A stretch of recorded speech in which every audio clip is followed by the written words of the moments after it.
ലക്ഷ്മി മോള് പറഞ്ഞ അനുസരിച്ച് ഞാൻ തേങ്ങ വറുത്ത ചമ്മന്തിപ്പൊടി ഉണ്ടാക്കാൻ പോവുകയാണ്. ഒരു 2 തേങ്ങയാണ് ഞാൻ ഇട്ടത്. അപ്പം ഞാൻ ഗ്യാസ് കൂടെ കത്തിക്കട്ടെ. അപ്പം നമ്മൾ ഇതങ്ങോട്ട് ഗ്യാസ് കത്തിച്ച് തേങ്ങ ഒരു അരമണിക്കൂറോളം വേണം നമുക്ക് ഈ തേങ്ങ. ഒരേ സൈസിലുള്ള തേങ്ങ ആയാൽ ഇപ്പം നമുക്ക് ഒരുപോലെ മൂത്ത് കിട്ടും. അപ്പം നമുക്കിതിനകത്തേക്ക് ഞാൻ വറ്റല മുളകാണ് ഇടുന്നത്. ഇതാ ഒരു വലിയ മുളകല്ല എങ്കിലും ഒരു 6 മുളക് പീസാക്കിയിട്ടുണ്ട്. അതിനോടൊപ്പം തന്നെ ചുവന്നുള്ളി ഇഞ്ചിയും കൂടെ അങ്ങിട്ട് കൊടുക്കുകയാണ്. കറിവേപ്പിലയും ഈ കൂട്ടത്തിൽ തന്നെ ഞാനങ്ങ് ഇട്ട് കൊടുക്കുകയാണ്. അപ്പോൾ ഇത് നന്നായി മൂപ്പിച്ച് എടുക്കട്ടെ.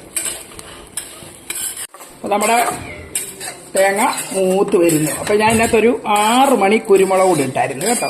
അപ്പം ഞാൻ ഇത് മൂപ്പിച്ചെടുക്കട്ടെ. ലക്ഷ്മി മോളിത് കണ്ടോണം, മോൾക്ക് വേണ്ടിയാണ്, മറ്റെല്ലാവർക്കും പ്രയോജനമാകട്ടെ. ആയിട്ടിന്ന് മൂത്ത് നമുക്കിനി എന്താണ്ട് വാളംപുളി പിഴിപുളി എന്ന് പറയും, ഇതിവിടെ നമുക്ക് ഇട്ട് കൊടുത്തൊന്ന് ചെറുതായിട്ട് ചൂടാക്കിയിട്ട് നമുക്ക് പൊടിച്ചെടുക്കാം.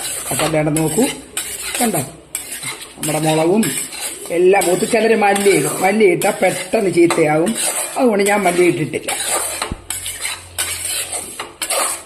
അപ്പോൾ നമുക്ക് വേണ്ട ആവശ്യത്തിന് വേണ്ട ഉപ്പൂടി ഇട്ട് കൊടുക്കാം.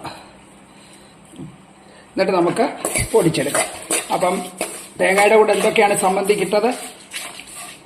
മുളക്, ഇഞ്ചി, ചുമന്നുള്ളി, കറിവേപ്പില, 6 കുരുമുളക്. അപ്പം ഇത്രയും സാധനം, പുളി വാളംപുളി ഇപ്പം നമ്മൾ പിച്ചിയിട്ടിട്ടുണ്ട്. പിന്നെ ആവശ്യത്തിന് ഉപ്പും. അപ്പം ഞാനിതിനി ഇത് ജാറിലേക്കിട്ട് പൊടിച്ചെടുക്കട്ടെ, എന്നിട്ട് കാണിക്കാം. ഓക്കെ. അപ്പം ലക്ഷ്മി സമ്മന്തിപ്പൊടി റെഡിയായി.